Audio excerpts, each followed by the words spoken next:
साईं की बात। बच्चे, कोई तुम्हें भ्रमित करने की कोशिश कर रहा है मेरे बच्चे। कोई तुम्हें अपने रास्ते से हटाने की कोशिश कर रहा है, तुम्हें भ्रमित करने की कोशिश कर रहा है कि तुम वो चीज़ देख ही ना पाओ जो है मेरे बच्चे। वो तुम्हें सच्चाई से हटाना चाहता है। वो नहीं चाहता कि तुम सच्चाई को देखो, तुम चीज़ें देखो। तुम्हारे सामने वो चीज़ें आए ना, तो वो तुम्हें इधर उधर बहला रहा है, फुसला रहा है, तुमसे इधर उधर की बातें कर रहा है। लेकिन जो तुम देखना चाहते हो ना, वो तुम्हें वही देखने नहीं दे रहा, और तुम्हें इधर उधर की बातों में लगा करना, तुम्हें भ्रमित करने की कोशिश कर रहा है मेरे बच्चे। वो तुम्हारा इस्तेमाल कर रहा है, वो तुम्हारा इस्तेमाल करने की कोशिश कर रहा है मेरे बच्चे। तो सुनो, उस पर ध्यान मत दो। जो तुम्हें देखना है, जो पूछना है, सीधा सीधा पूछ लो, क्योंकि ना वो बहुत चालाक है, बहुत शातिर है मेरे बच्चे। तो तुम सीधा सीधा पूछो उनसे कि क्या है, सच क्या है, उनसे पूछो। और जो वो बताए ना, तब भी उन पर विश्वास मत करना, और लोगों से पूछताछ करना, बात करना, पूछना, और फिर ही जाकर किसी नतीजे पर पहुंचना। और रही बाकी सच्चाई की बात, तो सच्चाई तो मैं सामने लाकर रहूँगा, क्योंकि मैं तुम्हारा बाबा हूँ।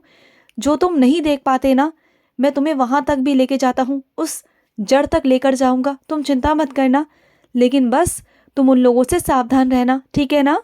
और सुनो, जो मैं तुम्हें संकेत दे रहा हूँ ना, वो संकेत तुम नहीं देख पा रहे हो, नहीं समझ पा रहे हो।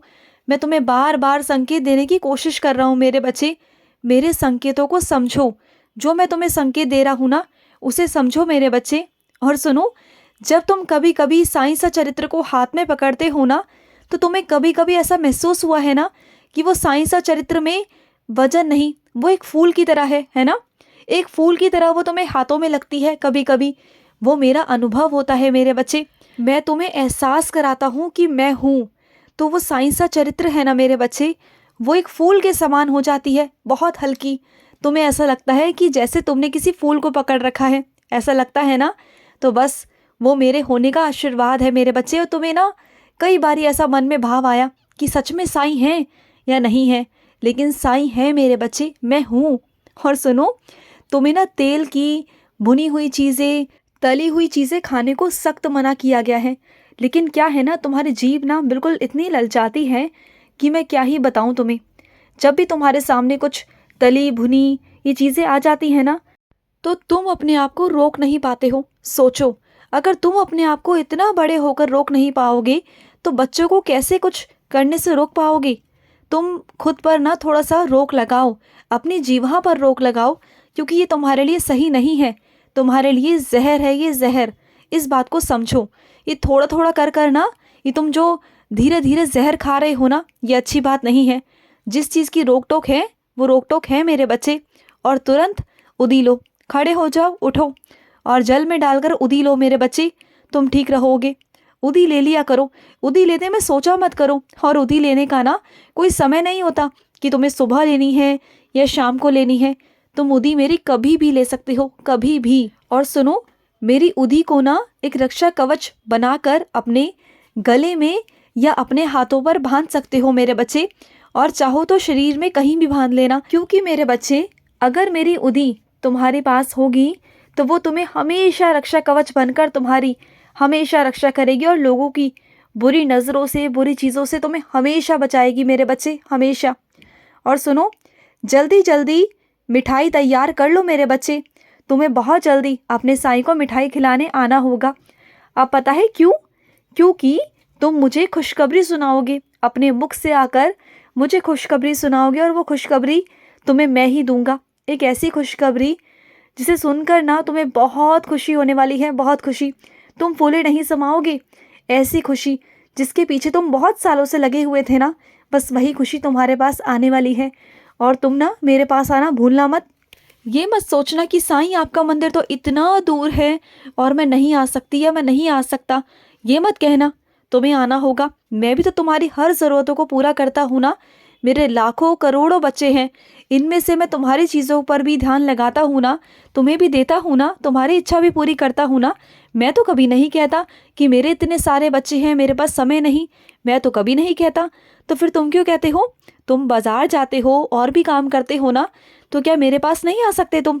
तुम्हें मेरे पास आना होगा। सुन रहे हो ना तुम? कान खोल कर सुन लो, तुम्हें मेरे पास आना होगा।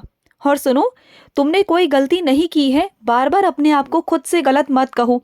ये दुनिया कह रही है उसे कहने दो, क्योंकि उनका काम है। करने दो, वो जो कह रहे हैं जो कर रहे हैं उन्हें करने दो, उन्हें अपनी मर्जी की चलाने दो। क्योंकि वो कितना भी अपनी मर्जी की चला ले, लेकिन होगा वही जो तुम्हारा साईं चाहेगा। जिसको जो कहना है बोलना है करने दो, कहने दो। तुम्हें अपने आप को किसी के भी आगे साबित करने की कोई भी ज़रूरत नहीं है मेरे बच्चे, बिल्कुल भी नहीं है। और सुनो, जो चीज़ तुम खरीदना चाहते हो, जो चीज़ तुम लेना चाहते हो ना, उसका इंतज़ाम मैंने कर दिया है।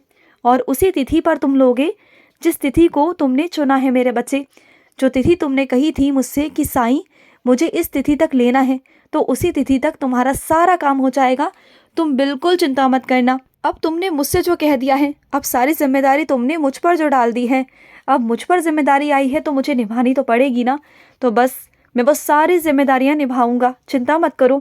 और सुनो मेरे बच्चे, ठंड का मौसम है ना, तो मैं जानता हूँ कि तुम्हारे पास में बहुत सारा काम होता है, लेकिन ना थोड़ी देर जाकर धूप में बैठा करो, थोड़ा सेक लिया करो मेरे बच्चे। तुम्हारी हड्डियाँ कमज़ोर हैं, तुम्हारा शरीर कमज़ोर है, थोड़ी धूप लोगे ना तो अच्छा लगेगा मेरे बच्चे। और धूप में बैठकर ना मूंगफली गुड़ के साथ खाया करो, इससे तुम्हारा खून बढ़ेगा। तुम्हारे शरीर में ना खून की बहुत कमी है। तुम जानते हो ना कि कितनी बड़ी बीमारी से तुम बचकर आए हो, जानते हो ना। सुनो, तुम्हें अपना ध्यान रखना होगा। अगर ध्यान नहीं रखोगे तो फिर से बीमार पड़ जाओगे। और तुम जानते हो ना कि बीमार पड़ने के बाद कौन कितना सहारा बनता है किसका, जानते हो ना। कितने परेशान हुए तुम, फिर वही बातें तुम्हें दोबारा सुननी है क्या? नहीं ना। तो अपने पाँव पर खड़े हो जाओ और खुद से खड़े होकर मजबूताई से काम करो। और तुम्हें मेरी सेवा भी तो करनी है ना, तो फिर। और सुनो, मैं आऊँगा तुम्हें बचाने। जहाँ भी तुम्हें मेरी ज़रूरत पड़ेगी ना, मैं वहाँ आऊँगा तुम्हारे पास। कहीं भी बुलाओगे तो वहाँ आऊँगा तुम्हारे पास। और सुनो, तुम शिरडी आ रही हो ना, तुम्हें शिरडी आना ही है मेरे बच्चे, तुम्हें आना ही होगा। क्योंकि इस बार बस तुम्हें आना है। अब ये मत पूछना कि क्यों आना है, लेकिन तुम्हें आना है। मैं तुम्हें बुला रहा हूँ और तुम्हें आना है इस बार। कुछ ना नुकुर, कोई बहाना, कुछ भी नहीं सुनना चाहता मैं, कुछ भी नहीं सुनना चाहता। तुम्हें इस बार आना होगा तो आना होगा मेरे बच्चे। और सुनो, जो तुम ये मुस्कुराते हो ना मुझे देखकर, चलते फिरते बस मुझे देखते रहते हो और मुझे देखकर मुस्कुराते रहते हो, और मैं भी तुम्हें देखकर मुस्कुराता रहता हूँ।